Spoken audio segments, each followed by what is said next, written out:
Hello friend. तो आज मैं आप लोगों को बताने जा रहा हूं कि लोहा के बारे में मैं बताऊंगा कि लोहा क्या है। अगर आप भी आईटीआई कर रहे हैं या आईटीआई में पढ़ रहे हैं या करने वाले हैं तो आईटीआई करने वाले को लोहे का ज्ञान बिल्कुल आवश्यक है कि अगर लोहे का ज्ञान आपको नहीं हुआ तो आईटीआई करना बेकार हुआ। इसलिए कि आईटीआई में जब आते हैं तो हमें लोहा के बारे में जानकारी रखना आवश्यक है, क्योंकि लोहा के बारे में जानते हैं कि लोहा किसे कहते हैं। तो लोहा मेटल को कहते हैं, यानी मेटल एक खनिज पदार्थ है। मेटल क्या है? एक खनिज पदार्थ है, और जिसे इंजीनियरिंग का बैकबोन कहा जाता है, यानी रीढ़ कहा जाता है। जितने भी सारे काम होते हैं या छोटे से छोटे काम, यानी सुई से लेकर के हवाई जहाज़, टेलीविज़न, टेलीफोन, रेडियो, टीवी, बिजली के सारे सामान, मोटर गाड़ी इत्यादि जितने भी हैं पार्ट्स, सभी जो है लोहे पर आधारित होता है। यानी लोहे के बिना यह कार्य असंभव है। यहाँ तक कि हम जिस घर में रहते हैं, उस मकान का में जो जिसमें रहते हैं, उस मकान में भी लोहे की आवश्यकता है। बिना लोहे का जो है वो मकान 2 मंजिल से 4 मंजिल या 1 मंजिल से लेकर के 10, 20, 50 मंजिल तक जो है ऐसे नहीं खड़ा हो सकता है। इसीलिए इंजीनियरिंग विभाग में ऐसे लोहे को जो है बैकबोन कहा जाता है, यानी रीढ़ कहा जाता है। यानी हर काम, यानी हमारे आम जीवन में इतना उपयोग होने लगा है मेटल का कि इसके बिना हमारा जीवन जो है अधूरा सा लगेगा। अगर सपोज दैट कुछ देर के लिए मान लीजिए कि हमारे आम जीवन से यदि लोहा को बाहर कर दिया जाता है, यानी लोहा ही नहीं इस पृथ्वी पर रहता, तो हमारा ये जितना भी विकास का कार्य हो रहा है वो संभव नहीं हो पाता, और इतना हम लोग विकसित नहीं हो पाते, विकास के मार्ग पर नहीं चढ़ते। तो जितने भी कल कारखाने आज तक, जितने भी बड़े से बड़े हवाई जहाज़ या रेलवे प्लेटफॉर्म वगैरह जितना भी चीज़ है, उसमें लोहे का आवश्यक है। लोहे का रहना बिल्कुल ही आवश्यक है। बिना लोहे का कोई भी कल कारखाना असंभव सा प्रतीत होता है। इसलिए खास करके आईटीआई में लोहे के बारे में ज्ञान होना बिल्कुल ही आवश्यक है। चाहे वो किसी भी ट्रेड के हों, चाहे फिटर के हों, चाहे वेल्डर के हों, चाहे मशीनिस्ट के हों, चाहे टर्नर के हों, चाहे इलेक्ट्रॉनिक मैकेनिक के, इलेक्ट्रिकल के हों, लोहे के बारे में सबको ज्ञान थोड़ा न थोड़ा अवश्य चाहिए। क्योंकि आईटीआई करने वाले क्या होते हैं? आईटीआई करने वाले एक कुशल कारीगर के रूप में होते हैं। जब आईटीआई का प्रशिक्षण प्राप्त करते हैं तो वो एक कुशल कारीगर बन जाते हैं, और धीरे धीरे जब और आगे बढ़ते हैं तो उनका अनुभव और उनके ज्ञान का जो है कारीगर को बहुत ऊंचाई तक ले जाता है। तो मेटल के बारे में जितना हम कम कहें उतना मतलब ज्ञान का होना अति आवश्यक है। यानी जो भी काम करते हैं बिना मेटल यानी बिना लोहे का हमारा कोई काम संभव नहीं हो पाता है। यानी बिना लोहे का हमारा कोई भी काम असंभव लगता है।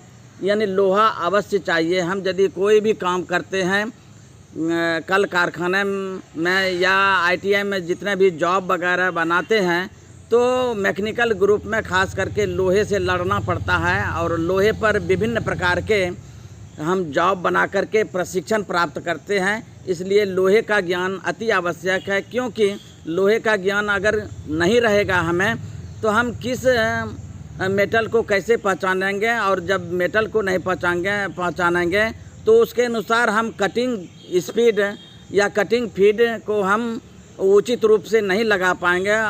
और जब मेटल पर उचित फीड नहीं लगेगा तो स्वाभाविक रूप से हम ये जानना चाहेंगे कि उसमें जो लगे कटिंग टूल हैं वो भी ख़राब हो जाएगा, और हमारा काम भी सुचारू रूप से नहीं हो पाएगा। उदाहरण के लिए जैसे कि फोर्जिंग का हम काम करते हैं, यानी फोर्जिंग मतलब पिटाई का, कुटाई का काम करते हैं, किसी पर हैमरिंग का काम करते हैं किसी मेटल पर, तो उसमें है क्या कि हमको लोहे का ज्ञान होना आवश्यक है। जैसे कास्ट आयरन पर अगर हम गलती से हैमरिंग कर दिए तो वह क्या होता है, चूर चूर हो जाता है। तो इसलिए लोहे का ज्ञान बिल्कुल आवश्यक है। एक कुशल कारीगर के लिए जो है लोहे का ज्ञान अति आवश्यक है। अगर लोहे का ज्ञान के बारे में अगर ITI में नहीं सीखा तो ITI करना बेकार है, होगा, आपका अधूरा ज्ञान होगा। इसलिए आइए चलते हैं, आज हम लोहे के बारे में सीखते हैं कि लोहा क्या है और लोहे कितने प्रकार के होते हैं, लोहे में कौन कौन से गुण पाए जाते हैं, यानी मेटल के कौन कौन से प्रॉपर्टीज़ होते हैं, मेटल के कौन कौन से गुण होते हैं।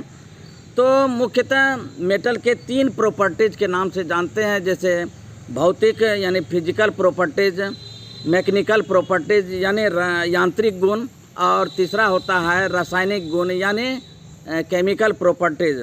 तो हम लोगों ने सीखा कि मेटल के 3 गुण होते हैं, फिजिकल प्रॉपर्टीज़, मैकेनिकल प्रॉपर्टीज़ और केमिकल प्रॉपर्टीज़। तो आइए जानते हैं एक एक करके। इस वीडियो में मैं सिर्फ भौतिक गुण के बारे में मैं बताऊंगा कि भौतिक गुण क्या होता है, यानी फिजिकल प्रॉपर्टीज़ के बारे में देखेंगे। अगर हम देखना चाहें कि फिजिकल प्रॉपर्टीज़ में मुख्यतः 6 गुण पाए जाते हैं, 6 गुण, यानी 6 गुण वो कौन कौन सा होता है, आइए इसके बारे में जानते हैं। कि 6 गुण में पहला गुण होता है कि कलर यानी रंग। किसी भी मेटल का रंग से हम पहचान सकते हैं कि ये फलाना मेटल है। जैसे एल्युमिनियम का रंग उजला होता है, तांबे का रंग लाल होता है और पीतल का रंग पीला होता है। तो इस तरह से हम देख सकते हैं कि कलर से जो है यानी रंग से हम पहचान सकते हैं मेटल को। इसलिए मेटल पहचानने के ये पहला नियम है कि कलर सबसे बेस्ट मतलब है ये पहचान करने का तरीका कि हम किसी भी मेटल को कैसे पहचान सकते हैं। जैसे लोहे का कलर काला या हल्का धूसर होता है, तांबे का रंग लाल, पीतल का रंग पीला होता है। तो इस तरह से एल्युमिनियम का रंग उजला होता है। तो इस तरह से हम जानते हैं कि कलर से हम पहचान सकते हैं किसी भी मेटल को कि ये फलाना मेटल है, ये अमुक मेटल है। दूसरा हम जानेंगे कि बनावट यानी स्ट्रक्चर। सभी मेटल के बनावट अलग अलग प्रकार के होते हैं। जब हम किसी भी मेटल को तोड़ेंगे तो हमें तोड़ करके जब देखेंगे तो उससे पता चलेगा कि ये कौन सा मेटल है। उससे हम पता कर लेते हैं स्ट्रक्चर से यानी बनावट से कि कौन सा ये मेटल है। तीसरा नंबर है कि वज़न, वेट से भी जानते हैं, यानी वज़न से जानते हैं कि कौन हल्का मेटल होता है और कौन सा भारी मेटल होता है। तो ये वेट के जैसे कि हमारे ये एल्युमिनियम क्या होता है, सबसे हल्का मेटल होता है, और लोहा मतलब लीड क्या होता है, सबसे भारी मेटल होता है। तो वज़न से हम जान सकते हैं कि कौन मेटल कैसा मेटल है। वज़न के हिसाब से हम जान सकते हैं कि ये लोहा है या लीड है या हमारा ये एल्युमिनियम है। तो इस तरह से हम फिजिकल प्रॉपर्टीज़ में हम वेट के अनुसार हम जान सकते हैं कि ये कौन सा मेटल है। नेक्स्ट है आपका चौथा नंबर गलनीयता, यानी गलनीयता मतलब फ्यूसिबिलिटी। सभी मेटल के अलग अलग गलनांक होते हैं, यानी प्रत्येक मेटल का यह गुण होता है कि एक निश्चित तापक्रम पर वो द्रव बन के मतलब पिघल करके द्रव बन जाता है।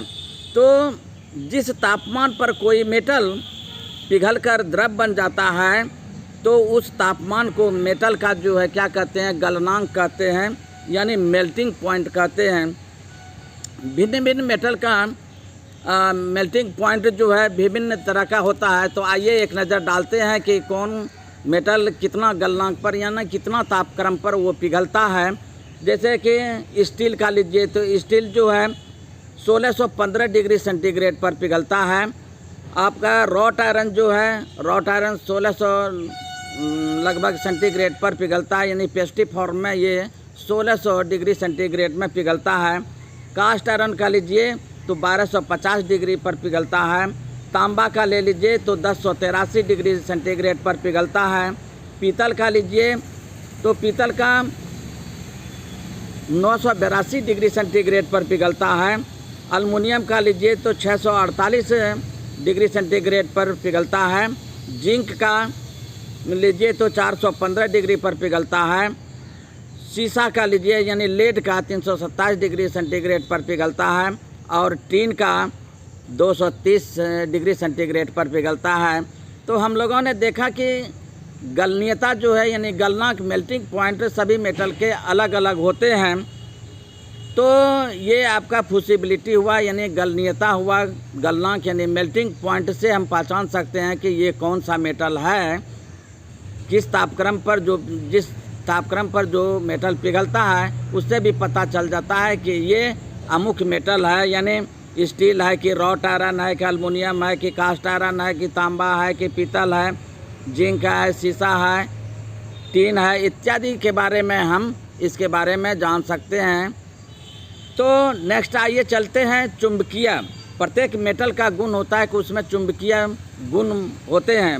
ये प्रत्येक मेटल का गुण है कि उसमें चुंबक का गुण रहता है, लेकिन सभी मेटल में जो है चुंबक के गुण समान नहीं होते हैं। यानी चुंबक का मतलब वो मेटल जो है जिसमें चुंबक का गुण रहता है वो मेटल जो है किसी दूसरे मेटल को आकर्षित करता है, यानी अपने में सटा लेता है।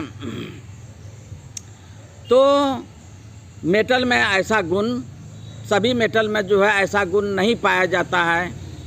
तो इस तरह से देखते हैं चुंबक से भी हम मैग्नेटिक से हम पहचान सकते हैं, चुंबकीय गुण से हम पहचान सकते हैं कि ये मेटल फलाना मेटल है, इसमें चुंबक का गुण है, ये अपनी ओर आकर्षित करता है।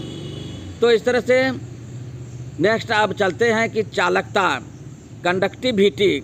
चालकता क्या होता है कि प्रत्येक मेटल का एक गुण होता है कि वह ताप और बिजली का जो है ना, बिजली को ग्रहण करता है। यानी प्रत्येक मेटल का यह गुण होता है कि वह ताप और बिजली को ग्रहण करता है तथा उसके एक किनारे से दूसरे किनारे तक ताप और बिजली का संचालन होता है। यह गुण प्रत्येक मेटल में समान रूप से नहीं पाया जाता है, या यह गुण जो है सोना में अधिक पाया जाता है। तो ये तो हुआ फिजिकल प्रॉपर्टीज, और फिजिकल प्रॉपर्टीज में जो है कंडक्टिविटी यानी चालकता जो है प्रत्येक मेटल में आप लोगों ने देखा कि समान रूप से ताप और विद्युत का एक समान नहीं रहता है। तो इस तरह से हम जान सकते हैं कि फिजिकल प्रॉपर्टीज से जान सकते हैं कि पहचान सकते हैं कि कौन सा मेटल, कौन सा लोहा किस तरह का है। तो ये तो हुआ आज का ये फिजिकल प्रॉपर्टीज। नेक्स्ट वीडियो में हम पढ़ेंगे मैकेनिकल प्रॉपर्टीज यानी यांत्रिक गुण के बारे में। दूसरे वीडियो में हम पढ़ेंगे। चूँकि वीडियो लंबा ना हो जाए इसीलिए मैं प्रत्येक अलग अलग टॉपिक पर मैं अगले दिन चर्चा करूँगा। तब तक के लिए जय हिंद, जय भारत।